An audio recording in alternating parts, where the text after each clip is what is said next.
इस सभागार में उपस्थित हमारे विद्यालय ज्ञानकुंज पब्लिक स्कूल के माननीय निर्देशक महोदय, प्रधानाध्यापक महोदय तथा जजों के रूप में बैठे आदरणीय एवं सम्मानित शिक्षक, आप सभी को मेरा सुप्रभात।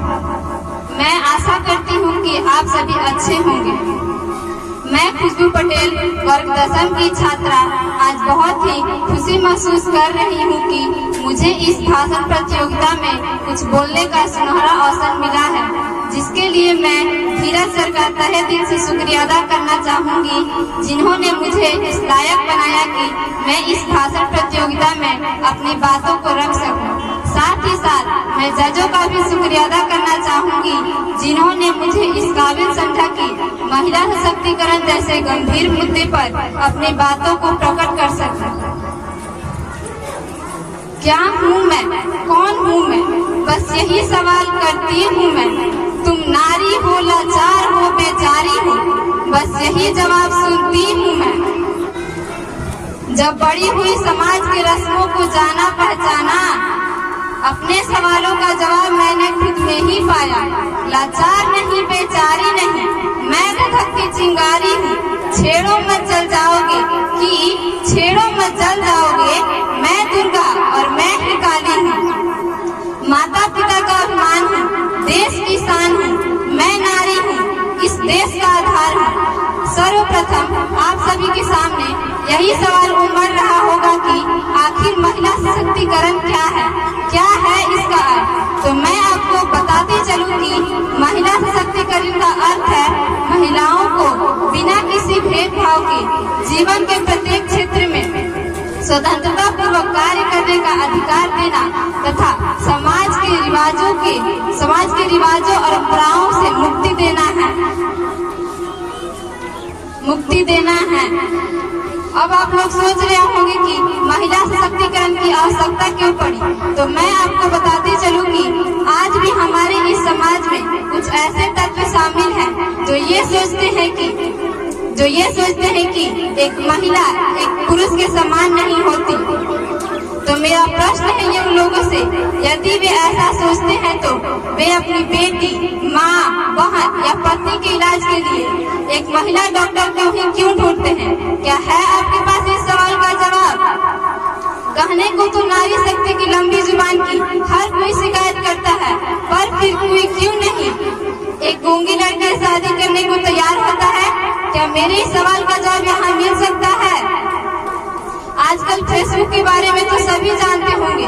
उसी फेसबुक के सीईओ ने अपनी बेटी जन्म लेने की खुशी में अपनी संपत्ति का एक बहुत बड़ा हिस्सा दान कर दिया, और दूसरी तरफ हमारे देश में एक पिता अपनी बेटी के दहेज के लिए पैसा इकट्ठा करने की चिंता में घड़ी तक पहनना छोड़ देता है, और हम कहते हैं हमारा देश तरक्की कर रहा है।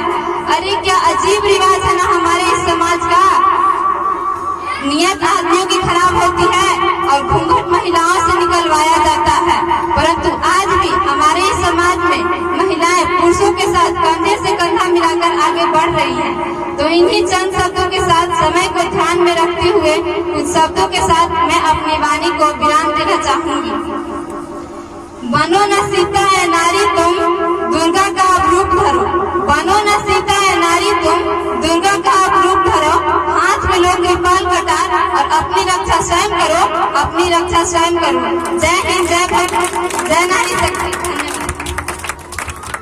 अपनी रक्षा स्वयं करो, अपनी रक्षा स्वयं करो। बहुत ही खूबसूरत शब्दों के साथ खुशबू ने अपनी बातों को आपके सामने रखा और बताया कि किस तरह से हमारे यहाँ अगर किसी के घर में लड़की हो जाती है तो पिता घड़ी तक पहनना छोड़ देता है, इस सोच में कि अब लड़की की शादी में हमें दहेज बचाना है, दहेज देना होगा। लेकिन और कई तरह की बातों को उसने हमारे सामने रखा।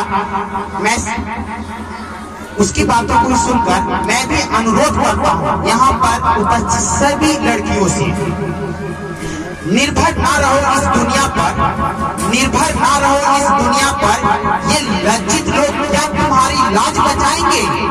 उठो खुद के बल पे देवी, वरना ये कलयुग है, लंका से छुड़ाने प्रभु श्री राम नहीं आएंगे। साथ आज का ये जो भाषण प्रतियोगिता है इसका समापन होता है। और मैं अनुरोध करूंगा सारे बच्चों से जिन्होंने इस भाषण प्रतियोगिता में पार्टिसिपेट किया कि वो कुछ जब इतना देर बैठ गए तो 5 मिनट और बैठ जाए, क्योंकि अगर हम कल प्राइज डिस्ट्रीब्यूशन का कार्यक्रम रखते हैं तो इतना सेटअप लगाने में हमें कल फिर से 2 घंटा का समय लग जाएगा। जब आधा घंटा बैठ गए तो